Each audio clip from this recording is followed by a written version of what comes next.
আসসালামু আলাইকুম বন্ধুরা, প্রতিদিনের মতো আজকেও চলে এলাম এই মুহূর্তের আবহাওয়ার সবচেয়ে গুরুত্বপূর্ণ আপডেটগুলো নিয়ে।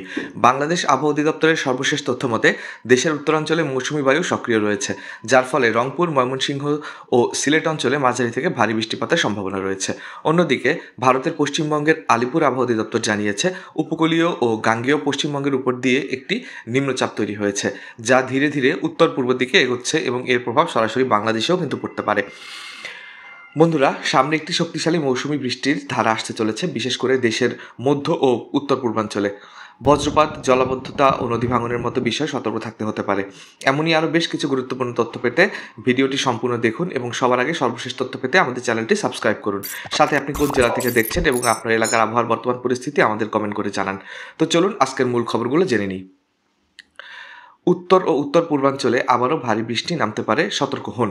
বঙ্গোপসাগরে নিম্নচাপের সম্ভাবনা রয়েছে, কৃষি ও মৎস্যজীবীদের জন্য গুরুত্বপূর্ণ আপডেট। ঢাকায় আগামী 24 ঘন্টা ঝোড়ো হাওয়া ও দমকা বাতাসের সম্ভাবনা রয়েছে, সচেতন থাকুন। বরিশাল ও চট্টগ্রাম বিভাগে দুপুরের পর হতে পারে বজ্রসহ বৃষ্টি, বাইরে বের হলে ছাতা নিতে ভুলবেন না। আগামী 3 দিন ধরে দেশের উত্তরাঞ্চলে ভারী বর্ষণের সম্ভাবনা রয়েছে। নদী তীরবর্তী এলাকাগুলোর জন্য এটি কিন্তু খুবই গুরুত্বপূর্ণ একটি বিষয়। বন্ধুরা, এই মুহূর্তে দেশের বিভিন্ন জায়গায় বৃষ্টি হচ্ছে, বিশেষ করে রংপুর ও ময়মনসিংহে এবং সিলেট অঞ্চলেও সকালের দিক থেকেই ভারী বৃষ্টি শুরু হয়েছে। আবহাওয়া অফিস জানিয়েছে মৌসুমি বায়ু সক্রিয় থাকায় দেশের উত্তরাঞ্চল ও পূর্বাঞ্চলে বৃষ্টিপাত অব্যাহত থাকতে পারে আগামী 72 ঘন্টা পর্যন্ত।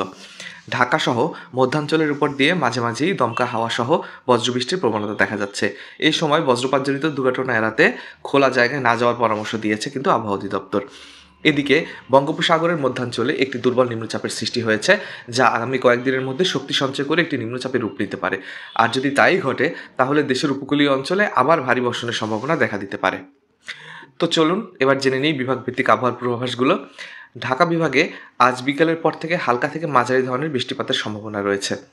রাতের দিকে বজ্রসহ বৃষ্টি হতে পারে। আগামীকাল বিকালে দমকা হাওয়া ও বজ্রবৃষ্টি হতে পারে।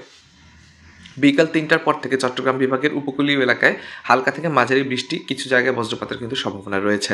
আগামীকাল ভোরে ভারী বর্ষণ হতে পারে, বিশেষ করে কক্সবাজার ও চন্দনাইশ এলাকায়।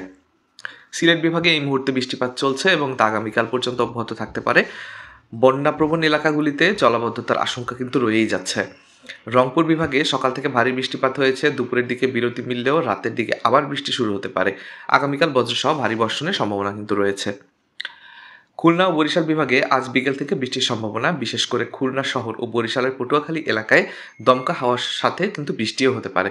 আগামীকাল সকালেও এই প্রবণতা বজায় থাকতে পারে। রাজশাহী ও ময়মনসিংহ বিভাগে আংশিক মেঘলা আকাশ, দুপুরের দিকে হালকা বৃষ্টি হতে পারে।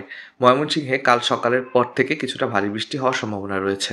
সবশেষে সারা দেশের একটি ওভারঅল আবহাওয়ার পূর্বাভাস জেনে নিই। সন্ধ্যার পরে বজ্রপাত বৃদ্ধির সম্ভাবনা রয়েছে, বিশেষ করে যেসব এলাকায় বৃষ্টি শুরু হবে সেসব এলাকায়। কৃষক ও সাধারণ জনগণকে সতর্ক থাকতে বলা হচ্ছে। বন্ধুরা, আজকের মতো এটাই ছিল দেশের সামগ্রিক আবহাওয়ার আপডেট। আপনারা যারা কৃষিকাজ, ভ্রমণ বা কোনো গুরুত্বপূর্ণ কাজের জন্য আবহাওয়ার উপর নির্ভর করেন, তাদের জন্য এই তথ্যগুলো বিশেষভাবে কাজে লাগবে। আপনার এলাকায় বর্তমান আবহাওয়ার অবস্থা কি, নিচে কমেন্ট করে জানিয়ে দিন। আর ভিডিওটি ভালো লাগলে একটি লাইক দিন এবং এখনও যদি সাবস্ক্রাইব না করে থাকেন তাহলে দেরি না করে সাবস্ক্রাইব করে আমাদের পাশে থাকার অনুরোধ রইল। পরবর্তী আবহাওয়ার ভিডিওতে আবার দেখা হবে ইনশাআল্লাহ। সবাই ভালো থাকুন, নিরাপদ থাকুন। আল্লাহ হাফেজ।